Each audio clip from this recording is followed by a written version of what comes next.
Babe, are you almost ready? We have like 10 minutes until we're supposed to be there. Shut the f up! I'm not ready yet.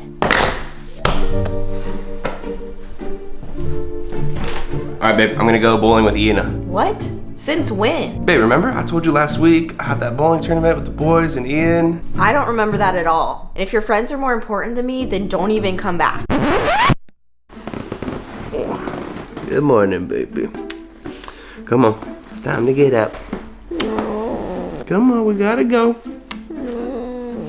Come on, we gotta get started. No, 5 more minutes. Okay. Alright, babe, it's been 5 minutes. Come on. Baby, it's 7:45. We gotta be there at 8. No. We gotta get up. No. Come on. 10 more minutes, please.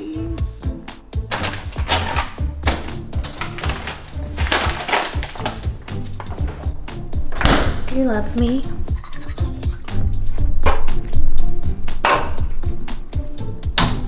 Do you love me? Of course, yeah.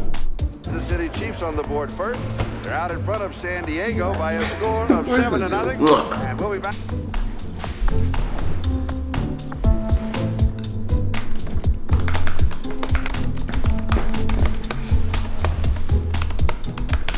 I love you. I need attention. Me too, babe. I need attention. Just a second. I'm almost I'm finishing up this update. So I hope you guys enjoyed that little skit in the beginning there. I love to start my videos lighthearted because that's how I am. I'm a lighthearted person. I'm always positive, and I think it's good to laugh, you know? Laugh at yourself, laugh at your situations.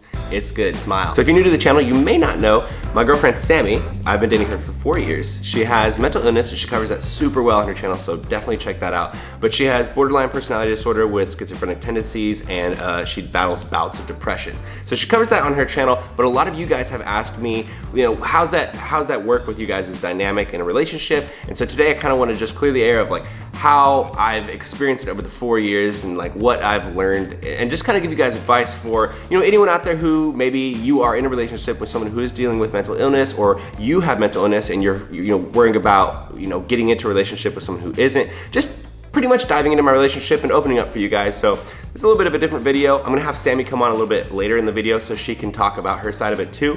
But I'm just gonna jump into a few different things, and we're gonna cover this more in a podcast that'll be like fully in depth. But, you know, kind of keep the video short here and quick. Okay, so first off, I wanna do 3 misconceptions that I think people have about, you know, mental illness, dating someone who has mental illness. The first one is people with trauma and mental illness can't feel true love and emotions. I feel like that's kind of a misconception from people who are thinking about dating somebody with mental illness. It's actually kind of the other way. I mean, of course, all of these things I'm gonna say are just my relationship with Sammy. I don't know every mental illness, how it's gonna work out. Every person can have a different kind of reaction to the same thing. So somebody could have borderline and be completely different than Sammy, but I'm just giving you guys how it feels for me. Sammy feels extreme emotions. So when she's really, really happy, she's super happy. When she's down, she's really, really down. But she definitely like loves me to the fullest I've ever been loved by anybody that I've been dating. So definitely not true that they can't love you. The next one is kind of like a troll comment, but I do see this pretty often, is people think that the person is gonna turn on you one day. Like literally you're just gonna wake up, you've been having a great time, and that person's just gonna be like, I hate you, I'm over you, it's done, and there's gonna be no reason behind it. People with mental illness deal with a lot of different, you know, emotional roller coasters, a lot of different perspectives in their head and stuff, but it's not like they're irrational to the point that they aren't thinking logically about the person that they really like. You know what I mean? If you've built a relationship with somebody, that's still going to matter to you, even if you're going through depression, or even if you're, you know, up or down, manic or not. So it's not like the person's just gonna, you know, leave you and not have a reason. If they're gonna leave you, anybody can leave you out of nowhere, and they're gonna have a reason for it. So just randomly it's gonna happen and you're just gonna be all alone. If they're gonna leave you, they're gonna have a reason for it. The third misconception is that you can't trust them. And with Sammy, at least, I've experienced literally the exact opposite. In both of my previous long-term relationships, I had trust issues actually, which was kind of an interesting thing to bring into this third relationship, and kind of unfair for Sammy because she had to like really ultra prove to me that I could trust her, which is my fault. And it was obviously me bringing my past relationships into it. But with mental illness, I've learned there's something called an FP, which is a favorite person. And as you develop your relationship and whatnot, you can become that person's favorite person. And probably if you're dating, you are going to be that person's favorite person. And what that means is that they look up to you like you are the most important, the best. You know, they respect you so much. You couldn't do any wrong. And for me, at least, with Sammy, she's the person that I've dated that I trust the most. Like I never am looking in her phone ever. I don't need to read through her text. In the beginning, I have to admit, I did a little bit. Now, I never, ever do at all. Sammy could go out with a bunch of friends. There could be a bunch of dudes there. I could know that she's in an environment where a bunch of guys are going to try to hit on her and stuff, and I would have ultimate trust. I wouldn't even need to question her when she gets back and be like, oh, what happened? What about that guy and stuff? Now, this part I think will be really interesting. I want to compare my last girlfriend, so my most previous girlfriend before Sammy, that was a long-term relationship. I think we were about a year and a half, somewhere close to 2 years that we dated. And just the way it's different with Sammy. And the previous girlfriend didn't have any diagnoses. Who knows? She might have mental illnesses, but she didn't have any diagnosis. The first thing is my last girlfriend thought I was way too touchy. And I'm a pretty affectionate person. You guys probably know that from watching my videos. I am a loving person. I'm a very caring person, and I like to show that. I like to exude that. I like to outlet that. So I really like to, you know, hold the other person. I like to cuddle, hug. I like to kiss a lot, you know, even if it's not like making out. I just like to be like, hey, you know, good morning. And then like, I'm about to leave, you know, I'm making breakfast. You know, I just like to kiss a lot. And the other girlfriend, it's weird, she would push me away sometimes. And I actually remember this with both of my previous girlfriends, is they would push me away sometimes when I was being too, I guess, clingy or too physically, you know, attentive, intimate, I guess. And that was really annoying and hard for me because that's what I want. And so when someone pushes you away when you're trying to give them a kiss, it feels really weird. Sammy is like the exact opposite. She's actually more than I am needing those pieces of attention. So like, she's the one who's coming to me and kissing me all over the place, like while I'm working and stuff like that, which I love. So it actually works really well for me. Maybe it wouldn't work for everybody. For me, it works really well. So again, FP, favorite person. I'm Sammy's absolute favorite person. And again, what that means is that you're the best, you're their idol. You know, they respect you more than anything. And the last girlfriend, it was way different. She did not respect me. She did not look to me as, you know, someone who she admired. I don't know what the exact reasons were that she was dating me. I can kind of speculate and stuff. But with Sammy, I have no doubt in my mind that she thinks I'm the best guy in the world, which is not true. There's tons of awesome people in the world. You're never the best person ever, but that's how she makes me feel, and that's the way that she treats me. So in that way, I think it's really awesome. With mental illness, the person will get very attached to you, especially if you are their FP. So that can be really good if you are someone who likes that. The last thing I'll mention here is that Sammy is super supportive. My last girlfriend was not. What I mean by that is I have a very weird life. You know, I film myself on camera. I walk around with a camera in all sorts of weird events. You know, I'm at like a grocery store and I have a big camera I'm filming myself with. People support me. You guys, you're awesome. And people will send, like, for example, this is what happened with my last girlfriend. I have a PO box where people can send me, you know, items and things just for fun that I'll open up on the channel. People would send me like pre-workouts and like little gifts and stuff, and she would always think that there was something behind it, something nefarious. She always thought I was sneaking around and like I was talking to people and then they were giving me gifts, and she just thought the whole entire thing was really weird and always like kind of made me feel out of place for doing anything. Like if I needed to shoot somewhere, she'd be like, okay, do it real quick. She'd just hold the camera, not even try to make a good shot or anything like that. It just made me feel really out of place. It made it hard for me to do what I was trying to do. If I had to edit for a whole night, I couldn't see her, and I was like, I gotta get this video up by tomorrow. It's part of my schedule.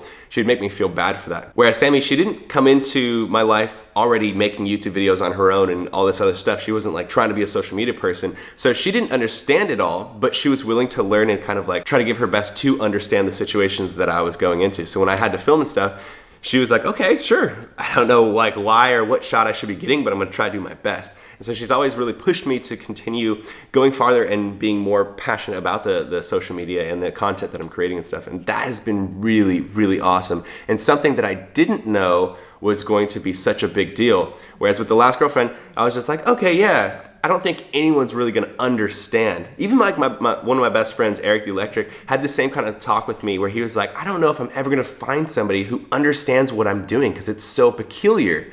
And now he actually has found somebody who's really awesome, which is awesome too. But yeah, that has been an awesome change between the last girlfriend and Sammy. Okay, so lastly in this video, I'm going to do some suggestions from my side of the relationship, someone who is dating somebody with mental illness, and I'm also gonna have Sammy come out here and talk about like her side of it, what she suggests you should do if you're the one with mental illness and you're dating someone who doesn't have mental illness. So if you guys don't know yet, this is Sammy, my beautiful woman. Hey guys. If you haven't followed it, you should absolutely go follow her. I'll put the link in the description. Thank you. We're just gonna give 3 different suggestions. So I'm gonna go and then she's gonna go back and forth, back and forth. This is the part of the video I think it's gonna be a lot easier and more real and stuff. But yeah, we'll just jump into it. My first one is, if you're their favorite person, don't take advantage of it, because you can get away with a lot and they're gonna let you slide on a lot of things. So you need to hold yourself accountable for what you are doing and analyze, like, am I being a good person to my girlfriend? Am I being a good boyfriend or girlfriend, whatever, you know, am I being a good part of this relationship? Because I feel like you could really take advantage of it, because yeah, like, Oh, for sure, yeah. with the definitely. FP thing, it's like, okay, yeah, like, I'll just let you do that, even though Yeah. that's wrong and it makes me feel a bad way. I won't even say it, I'll just let you do that. Yeah, absolutely. Especially because with your FP, like, you idolize them so much. So yeah, I definitely agree with that. Like, you can easily let someone get away with so much. So my first suggestion, you definitely have to work on yourself, and you can't depend on your significant other to fix everything. And you definitely have to work on yourself and put yourself first in that sense, whether that be going to therapy or going to the doctor, taking medications. You have to be able to be responsible enough to make sure you take care of yourself. This is something that I've noticed with Sammy from the beginning of our relationship till now. She was fresh out of a relationship in the beginning, and definitely I feel like you weren't taking care of yourself as much as you do now. Now you're very, like, people in her comments will even be like, dude, like, Sammy is someone who I look up to because she is so proactive about finding out how to do the best with the things that she struggles with. Whereas I feel like a lot of people with mental illness maybe might use that diagnosis as an excuse to act a certain way. Yes, as a crutch, for sure. Right, whereas like, yes, there's like battles and there's hard things and stuff, but you can always, you can do things to make it the best situation, even if it is, you know, feeling a certain way or whatever. Research what you have, because I feel like a lot of people don't even understand what they have. They have this diagnosis, but they don't know why or what that even means. So I get a lot of questions about that, and I'm always like, research is going to be your best friend, because you need to understand why you're feeling the way you are. So yeah, definitely. Which brings it to the next point of my side, which is research their diagnosis so you can understand what they deal with. Also, it will keep you from being thrown off guard and taking things personally. So like, if you don't have any clue what the diagnosis even means, you don't know all the little attributes that can come with it. Like, if you don't know what like mania is, like, you're just gonna have no clue what the hell that experience is. Yeah. And same thing with like super far swings of depression and stuff. You're gonna be like, did I say something to her? Did I say something wrong? And you'd be Right. questioning yourself. When really you can take a step back and be like, right, this might just be her being depressed today. This might be like a really bad day today. Yeah. And it might have nothing to do with me. She might have just woke up feeling terrible. So now, because I know that, I can just do my best to make the situation the best as I can make it for her. And not only that, but you need to research yourself. But for us, when I was first diagnosed, I sent so many articles to him to read so he can understand as well. Because a lot of times, like, it's just a word, like borderline personality disorder. What even is that? What does that mean? How can Right. I, you know, be a good partner to someone that has that? And like, what do I need to know to make things, you know, good? So I sent him so many articles in the beginning of just like, this is what it is, you know, this is how we can communicate better. This is like what I'm feeling, because a lot of times you can't communicate that correctly sometimes, especially when you're in the pit of Right. doom is what I call it. But you know, it's hard to communicate that. So there's so many articles out there that you can share with your partner to try and help them understand, because they're not going to understand. Like, you can't expect them to know what you're feeling, what you're talking about. Right. When you say these big words and stuff, they're not therapists, they're not doctors, they have no idea. So I feel like that's a huge, really important thing that you have to take. What I was going to say is that when you go on the internet and you research a little bit, you'll get to know more about the actual diagnosis and like the technicals and stuff, but you also see stories from people who are dating somebody with that, and they'll give you some pretty good advice because they've been through it, much like this video. So yeah, do your research. It helps a lot. My second one is, I kind of touched on it earlier, but definitely go to therapy.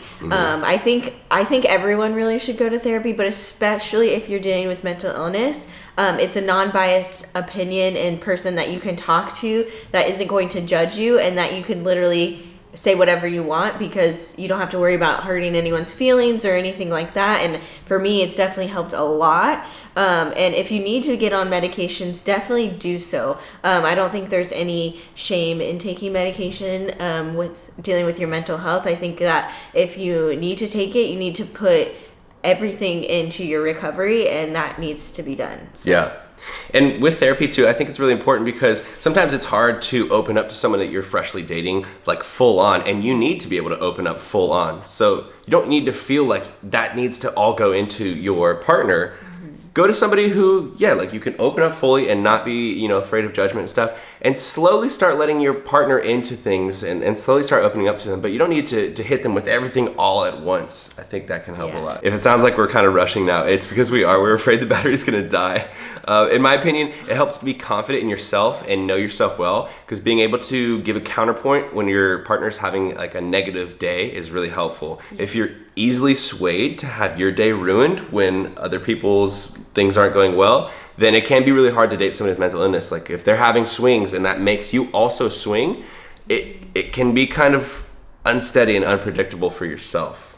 So that has helped me a lot, is being like really confident, and like when she's having a bad day, I'm like, yeah, but like life itself is a good thing. It'll be better. And I'm always like, yeah, he's always so positive, and it's amazing. Yeah, so that can help a lot. Battery I feel like I threw off my mojo. Okay, so my last one is definitely to look at the situation from their perspective. So from your partner's perspective who doesn't have mental health problems, because you can't blame them, like I said earlier, for not understanding what you're going through. Mm-hmm. And you really need to keep that in mind, that they don't know what the hell you're going through and how you feel, and try and communicate as best as possible. But you can't get upset that they don't understand. You know what I mean? There's a point to where, you know, they should be supportive enough to try and listen and understand you, but you can't hold that against them. And I think that with a lot of people with mental illness is that they do that. They do hold it against the other person because they just are ignorant to that. So, right. Yeah. That's kind of like a good tip for any relationship. You should be looking at the other person's perspective instead of always just being like, well, I felt that way and it got me this way. And like, you didn't think about me. But it's like, well, maybe that person had their side of things, that they were rushing to get to their job and you didn't think about them trying to be in their, you know what I mean? Exactly. You got to look at both perspectives. Oh man, this was a really hard video to film. The battery kept dying. We literally had like 5 minutes till we had to check out of our Airbnb, so we're literally walking to our car with all of our stuff right now. We hope this video was helpful for you, even though we had all these little mistakes and stuff. Again, we are gonna record a really long podcast. That'll be like an hour or more. That'll go into details really, really far. If you have anything that you can add to this that would help other people, leave it in the comments below. And if you haven't followed Sammy already, make sure you follow her. She has an awesome channel when it comes to mental illness and awareness and just like explaining everything in a more easy way to follow. We love you guys. If you enjoyed this video, make sure you give it a thumbs up. Let us know in the comments below, and subscribe if you're not subscribed already. Team Beyond the Week. CT. Lift heavy or die Myron, motherfucker. Team Beyond the Week.